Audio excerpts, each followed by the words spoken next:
Vamos a hablar de la reforma, vamos a evaluarnos con la misma horma, vamos a aprender algo de historia, vamos a quitarnos de encima la escoria. Eres un tipo listo, un tipo que entiende, porque yo he visto que sabes y aprendes, sabes leer, tienes memoria, sabes que es laica y obligatoria. Gratuita no lo creo, porque como yo veo, dejan a los niños sin un 5 para el recreo.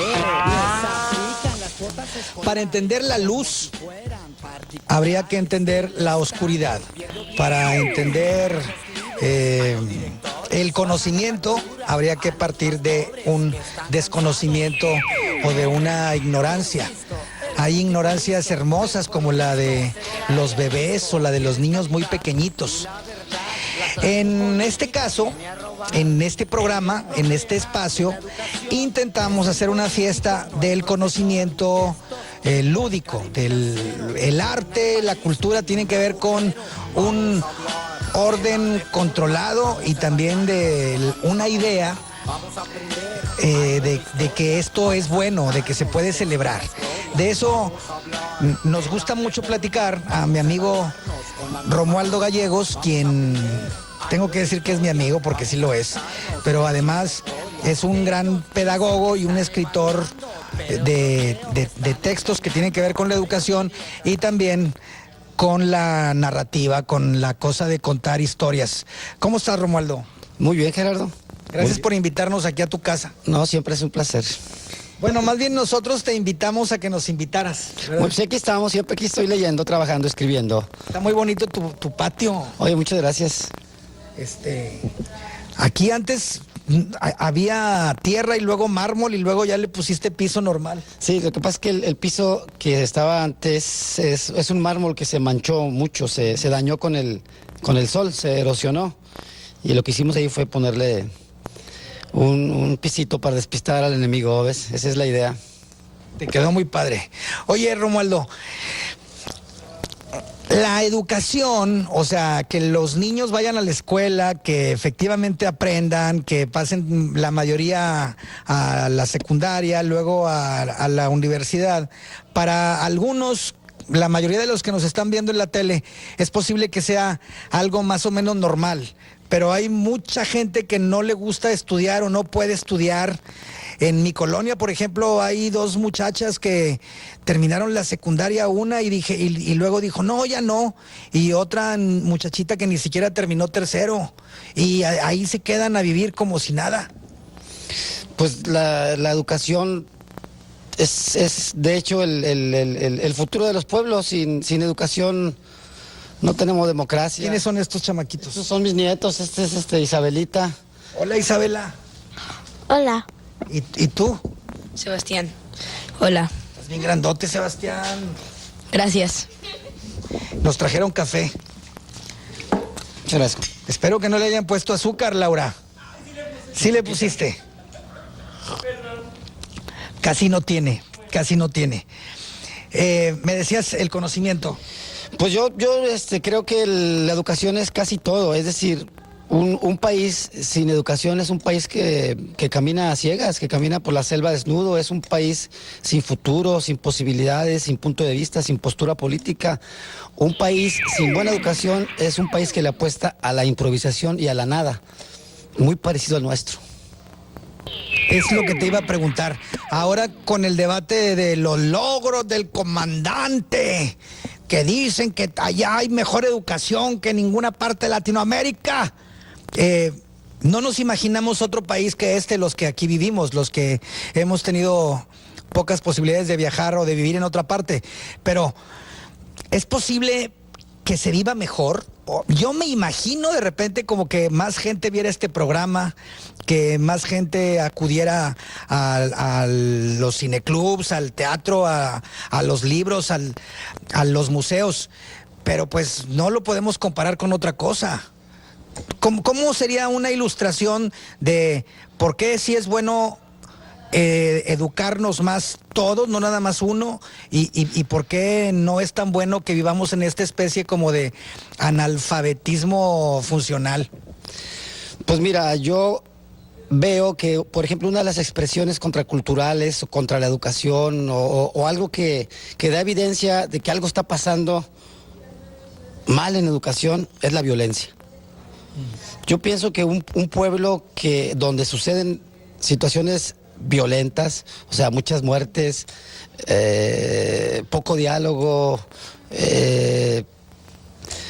mucha discusión, mucho ruido y pocos avances, es precisamente donde creo que está fallando la educación. Por muchas razones, yo la educación la encuentro como un sinónimo de diálogo, de alfabeto, de lectura, de interpretación de la realidad. Siempre he pensado que un ciudadano con educación, con lectura, es un ciudadano que tiene más posibilidades de interpretar el arte, el cine, la televisión, las amistades, la realidad política. Así mismo, ¿verdad? Saber más o menos de qué se trata.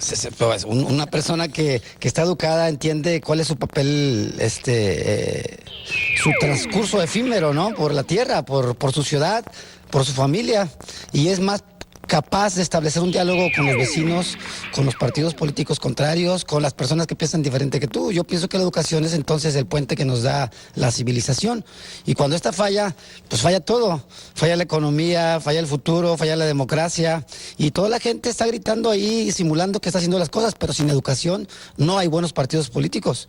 Ahora, vivimos, Romualdo, perdón que te interrumpa, espero que retomes o a lo mejor para que continúes.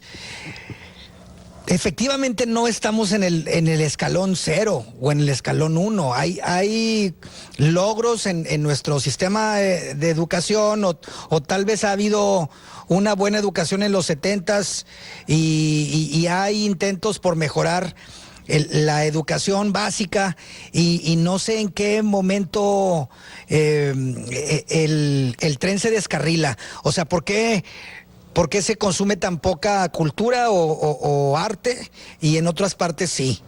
¿Tú tienes algún diagnóstico de eso? Pues yo creo que eso está mucho precisamente en una cultura, ¿no? En una sociedad que tiene antecedentes de lectura, que sus abuelos leyeron, que sus padres están metidos precisamente en una preocupación por ser mejores personas desde el punto de vista que se forman y se educan, que creen en la educación. Ahora, lo que tú dices, que el país no está en 0. Efectivamente, o sea, ha habido logros, por ejemplo, se ha abatido el analfabetismo en grandes posibilidades, ¿no? Hay pocos analfabetas desde el punto de vista funcional. Pero si tú, por ejemplo, lo mides al revés y tratas de localizar el porcentaje de alumnos que llegan hasta las categorías de investigación o de creación, es decir, que van arribando desde preescolar, primaria, secundaria, preparatoria, universidad y luego los posgrados, pues te vas dando cuenta que son menos personas. Y esa es una forma de medir, es decir, que estés en la escuela tampoco es un sinónimo de educación ni de lectura. O sea, una persona puede estar en la universidad. La educación no es la escuela. No equivale exactamente a eso. O sea, la educación puede ser, la escuela puede ser educación, si es una buena escuela. Si no es ahí un centro de espectáculos donde se reúnen personas a platicar, no sé, a cuidarse a sí mismas. No lo sé, como pasa en el caso, en las escuelas a donde yo voy, da la impresión de que así sucede, ¿no? O sea, hay mucha gente ahí, muchos alumnos reunidos. Tú estás en el aula todavía. Yo estoy trabajando todavía frente a los adolescentes, frente a los muchachos, que me parece es la forma más natural de aprender algo, ¿no? De estar pues en carne viva, ¿no? Discutiendo con los muchachos, estando ahí, tratando de enseñarles algo. Pero estás ahora mismo trabajando en un libro, en un proyecto como total, como de tu experiencia toda. Sí, ahora mismo trabajo en un libro que casi lo termino, que tiene que ver con la experiencia de leer y escribir desde una escuela pública, ¿no? Que básicamente, por lo pronto así lo tengo, el título es Leer y escribir desde una escuela pública, 100 estrategias, que es donde registro 100 formas de cómo los muchachos son capaces de escribir y de leer contra todo pronóstico. Y de la figura del profesor, a los que Todos tenemos algún profesor que admiramos mucho y a otros que no tanto. Romualdo acaba de publicar este libro, El docente en su laberinto, del cual vamos a platicar en el siguiente bloque, si te parece. Y además de tus otros libros, El zorro, Mismundo y un vecino que no dijo su nombre, El informe Gallina Negra, cuentos cortos, escritores largos y didácticos y pedagógicos. En el siguiente bloque, ¿te parece? Sí, ¿cómo no, Gerardo? Regresamos de volada. El nombre de este libro, El docente en su laberinto, me remite o me da por imaginar las vicisitudes, ventajas, desventajas de dedicarse a la instrucción, al aula. Y entonces luego ya uno se puede ir por, no hombre, los maestros están muy mal pagados, o no, los maestros son bien flojos, y algunos tendrán razón y otros no. Y doña Elba Ester, que pobrecita, está enfermita. El sistema de educación en México pasa por los maestros o pasa más bien por políticas que no funcionan o que no han funcionado en los últimos años, Romualdo? Ya te pregunté como 5 cosas. Pues la escuela pública en estos momentos no funciona como modelo. Yo pienso que entra en un estado de agotación, o sea, que ha terminado históricamente lo que tiene que dar, ¿no? O sea, tú piensas que una escuela como está ahorita es un edificio donde acuden 500 alumnos tal vez y otro tanto de docentes, ¿verdad? Pero finalmente es un campo aislado. Es decir, el conocimiento no sucede ahí, los centros de investigación no están ahí, la industria que está investigando para producir nuevos automóviles no están ahí, los centros de navegación, los grandes centros de tecnología, las grandes, el gran cine no está ahí. Es decir, la escuela solo reproduce, toma lo que está fuera del conocimiento para acercarlo, para accederlo al alumno, de tal forma que el educador, o sea, el docente, solo es un mediador entre lo que sucede afuera y el alumno. Y el trabajo del docente es traerle el conocimiento al alumno. ¿Por qué falla? Pues porque la educación está en todas partes. O sea, no me digas tú que si una persona ve televisión no aprende. No me digas tú que si una persona ve cine no aprende de cine. O sea, ese es el conocimiento, esa es la educación. El muchacho se está formando cuando ve teatro, cuando acude al arte, cuando comenta un tema con otro amigo en un café y efectivamente en la escuela. Por eso dices, partes de ahí tú para decir que se necesita un nuevo modelo, un modelo como más integrador de la realidad, no nada más el aula. Por eso está agotada el aula, porque ya habría que leer de otra manera el tiempo de aprender de los chamacos. Claro, o sea, hay que releer el concepto de escuela, el modelo escolar. Por lo menos hay que repensarlo, porque lo que yo estoy viendo ahora con toda esta clase política que intenta darle una vueltecita para que funcione y responsabilizar al docente en sí mismo, pues es un error, porque el docente no es el único que enseña a leer, a escribir, a ver, a interpretar la realidad. O sea, los modelos de aprendizaje y los modelos morales están en la calle. O sea, un alumno aprende de los modelos morales, por ejemplo, de los políticos, de los boxeadores, de los grandes atletas. Esos modelos éticos forman la personalidad del alumno. Es decir, si yo vivo en un país y veo que un político triunfa, yo quiero ser como ese político. Pero el alumno se da cuenta de que ese modelo está ahí con trampas y entonces el alumno puede reproducir estos modelos. Así está pasando. Por eso falla desde el punto de vista ético la formación piramidal de los muchachos. ¿Quieres calidad? Di la verdad, la clase política viene a robar. El gran problema de la educación es el político, no el profesor. Estos tipos califican 0, tienen al país en un agujero. Vamos a hablar de la reforma, vamos a evaluarnos con la misma horma. Vamos a aprender algo de historia, vamos a quitarnos de encima la escoria. Vamos a hablar de la reforma, vamos a evaluarnos.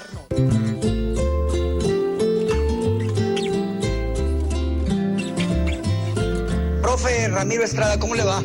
Muy bien, gracias a usted, Gerardo. Pues un poco acalorado. Tenía siglos de no verlo por acá, por estos rumbos. 2 siglos y medio, para ser exactos. Casi los 3. Casi los 3, sí es cierto. Entonces usted escribió un libro de don Ángel Martínez Villarreal. Yo viví en una colonia que se llamaba así, allá en Guadalupe, y nunca supimos, yo creo que ninguno de mis vecinos sabía quién era el doctor Ángel Martínez Villarreal, que usted me dice que fue rector de la Universidad de Nuevo León. Fue rector de la Universidad de Nuevo León, fue gran maestro de la Gran Logia del Estado y fue uno de los precursores del sistema que después implantó el Instituto Mexicano del Seguro Social. Era una persona que se acercaba a toda clase de gente, tenía mucho contacto, mucha comunicación con los obreros de fundidora, porque él era socialista de convicción, originario de Natadores, Coahuila. Cuando él falleció, su sepelio fue multitudinario, porque la gente lo quería mucho, porque entre otras cosas, él tenía su consultorio abierto para quien pudiera pagar o no pudiera. Fíjese qué maravilla, un humanista, un benefactor, don Ángel Martínez Villarreal. Usted escribió un libro sobre su vida. Una biografía, sí, que se llama Buena tarde, Ángel, porque cuando murió Pedro Garfias, que era un poeta español que se radicó aquí en Nuevo León, le escribió un poema que comenzaba Buena tarde hace Ángel. Qué bonito, qué maravilla. Y también tiene una novela, profe Ramiro. Algunas, pero son remedios de novelas. ¿Cómo ve el museo el Museo de Apodaca? Este museo se construyó en 1988 con motivo del centenario del nacimiento del maestro Moisés Sáenz Garza, que es el más preclaro de todos los apodaquenses. Si se fija en su fachada hay una arcada y hay una torrecilla para colocar el reloj. Eso fue el que lo construyó fue el ingeniero Lombardo Guajardo, que era presidente municipal en 1988, y como a él le tocó derrumbar el antiguo edificio de cantera, el antiguo edificio de la presidencia municipal, traía en su subconsciente ese cargo, pero lo hizo obedeciendo órdenes y porque ya el edificio presentaba muchos riesgos, y entonces reprodujo en la fachada del museo la fachada que tenía el edificio de la presidencia. ¿Dónde municipal. estaba? Ahí mismo donde está la... Ahí mismo. Ahí, sí. Órale. Bueno, vamos a otra cosa. Estamos platicando con Ramiro Garza, un personaje... Ramiro Estrada. Ramiro Estrada. ¿Quién es Ramiro Garza? Ramiro Garza es el locutor que fue esposo de Carmen Alardín. Carmen Alardín. Sí, porque Carmen ya se murió. Don Ramiro. El Ramiro es una palabra muy, muy, muy bonita, porque la R es muy fuerte. Ramiro Estrada, historiador, el secretario del ayuntamiento, un apodaquense ilustre, por supuesto. Vamos a otra cosa y regresamos. Esto es Taller Abierto. Platíqueme un poquito de Apodaca. ¿Quién lo fundó o quién lo pobló y cuánto hace de eso? Los primeros dueños fueron Gaspar Castaño de Sosa y Diego de Montemayor en el siglo XVI. Pero luego, considerando que eran pocas tierras para dos propietarios, Gaspar Castaño de Sosa le vendió lo que le correspondía a Diego de Montemayor. Sin embargo, el que se quedó a habitar aquí, y lo consideramos como el primer habitante europeo de lo que hoy es Apodaca, fue Gaspar Castaño de Sosa. Solamente que luego... ¿A poco estaba él solo aquí? No, bueno, tenía sus sirvientes, tenía su gente, pero el primer poblador europeo de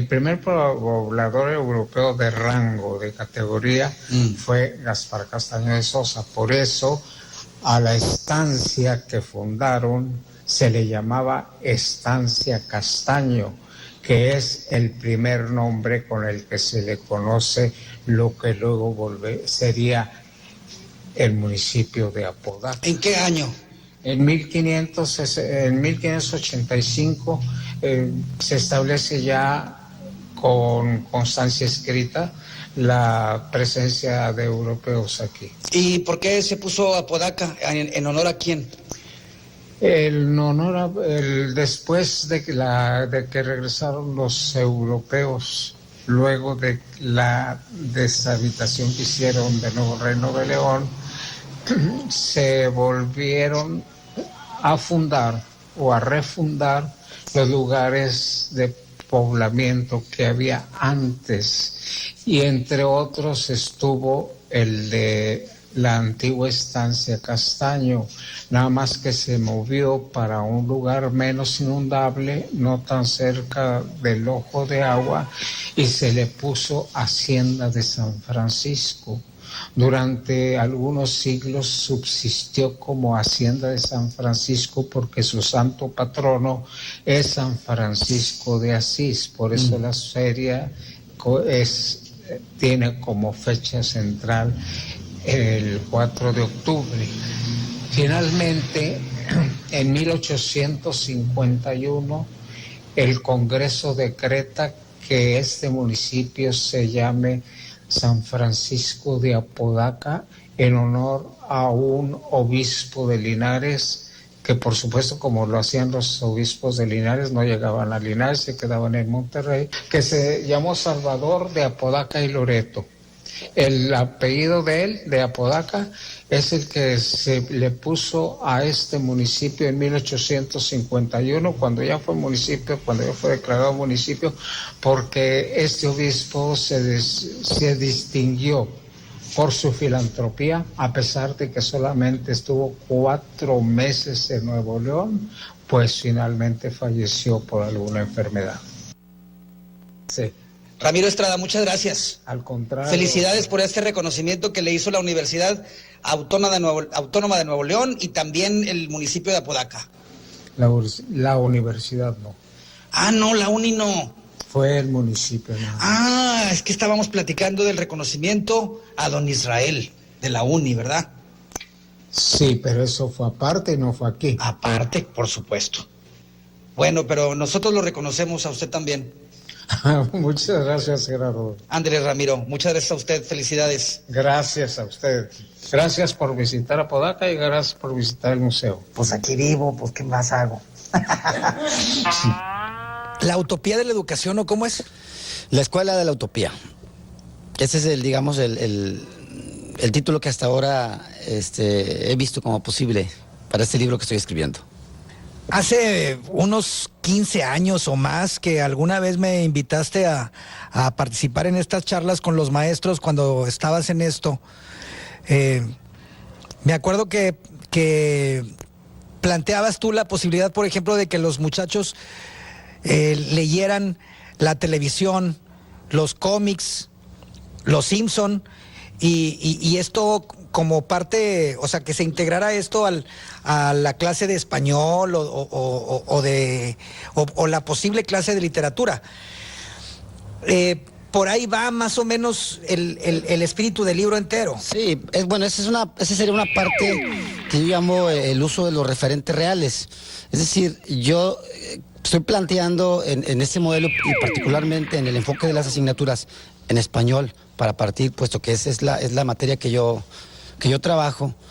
Lo que llamo es el uso de los referentes reales, es que los alumnos trabajen directamente con modelos que ya están establecidos. Es decir, cuando se les solicita, por decir, un análisis de un trabajo literario, pues yo digo, bueno, vas a ver una serie y vamos a trabajar sobre la serie de televisión, que puede ser una serie policíaca, puede ser una película, puede ser una historieta, por ejemplo, los Simpson, ¿no? Que es, digamos, una severa crítica al modelo de la familia norteamericana, por dar un ejemplo. Pero que los muchachos desde la primaria y de la secundaria trabajaran con referentes reales, para que esto les permita de una vez analizar lo que se está haciendo en literatura, que desde secundaria se acostumbren a trabajar, a analizar cine, a analizar televisión, a analizar los modelos de lenguaje que usan los políticos, los modelos de lenguaje que usan los empresarios, los modelos de lenguaje que usan los comunicadores, de tal forma que los alumnos comprendan que hablar es necesario en una sociedad y entre mejor domines el lenguaje tendrán mejores posibilidades de integrarse a ella. Me sonrío, me imagino que pusieran como tarea a los muchachos de secundaria que escuchen a los políticos y que comparen los discursos. Eso sería muy interesante. Claro, porque lo único que se hace ahí es saber cómo se habla, cómo una persona es capaz de estructurar un discurso bien argumentado, ¿verdad?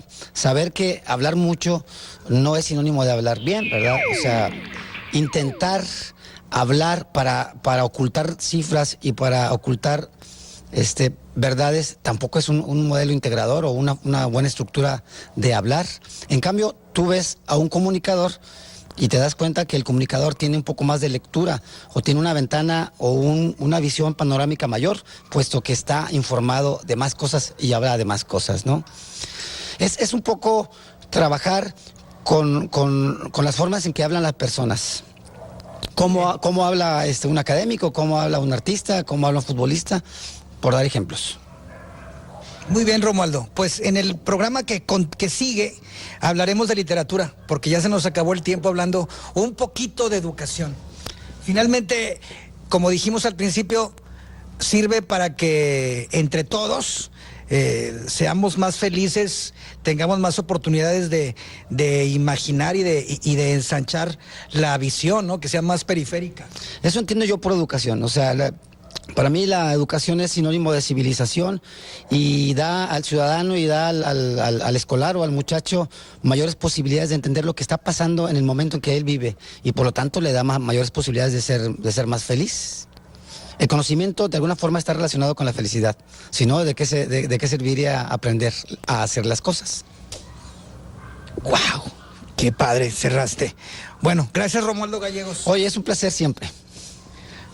Ay, híjole, me quedé con la onda del placer de la duda o de la curiosidad como una llave, ¿no? Sí, pues, sí, de acceder. Sí, pues la duda yo creo que las personas siempre debemos ser escépticos, ¿no? Sí. Mantener una posibilidad de preguntarnos siempre. Y esa forma de ver la vida te permite pues acceder al conocimiento. Tienes que preguntarte todo. No puedes tú dar como una verdad todo lo que se te dice, todo lo que dice la televisión, todo lo que dice la música. Y tampoco pensar que la realidad nos es inaccesible, ¿no? O sea, los chamacos también pueden creer de que no, pues ahí se va y no puede uno llegar a mucho si piensas o si quieres descubrir algo. Ya estamos en el pilón. No, pues haz de cuenta que lo que yo creo es que el niño o el niño que se está formando nunca se ve él como un escritor, no se ve como un cineasta. Cree que eso no es posible, cree que son cosas de marcianos, de gente seleccionada por Dios, que es quien mueve el universo y que él dota a quien va a ser seleccionado para que algún día sea, por ejemplo, un director de cine. No piensa, el niño no cree que la educación le puede dar eso en la vida real. Es decir, la educación debe dar eso. Si no da eso, pues no está dando nada. Claro, desde el mero principio. Desde un principio el alumno debe saber que es un proyecto de vida. Y que de eso se trata, la educación es un proyecto de vida. Muy bien, esto fue Taller Abierto, en la cámara mi compadre Hernán Rojas y en la producción Ever Alviso. No estoy llorando, me cayó una basurita. Adiós, gracias. Hasta luego. No me importa el rating, a mí no me importa el rating, no me importa nada, yo no pido nada.